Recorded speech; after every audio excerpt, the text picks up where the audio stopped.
देश के चंद्रयान-3 चंद्रमा में सफलतापूर्वक लैंड कर चुके हैं, जेकर वजह से दुनिया भर में चर्चा के विषय बने हैं चंद्रयान-3।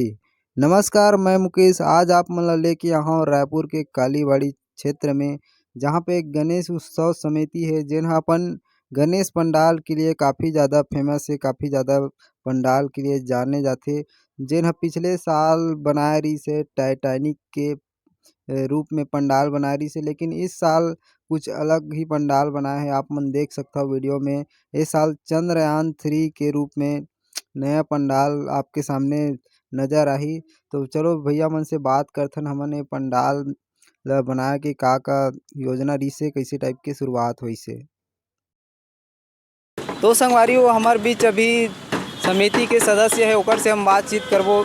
भैया, सबसे पहले हमारे चैनल में आपके बहुत बहुत धन्यवाद। और अपन गणेश समिति के नाम बताओ। जय भोले गणेश उत्सव समिति, कालीबाड़ी चौक, गांधीनगर।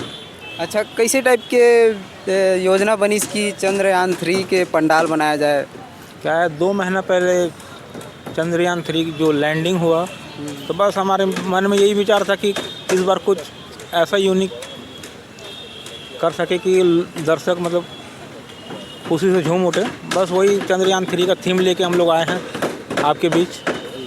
अच्छा, कतेक तक बजट रखे आपकी समिति है चंद्रयान-3 के पंडाल बनाए? अभी तक तो बजट का पता नहीं है, क्योंकि हमारे समिति से चारों विधानसभा के लोग जुड़े हुए हैं और सबके सहयोग से ही हम ये भव्य पंडाल का निर्माण कर सके हैं। अच्छा, कब से चालू हुई इस निर्माण कार्य कर?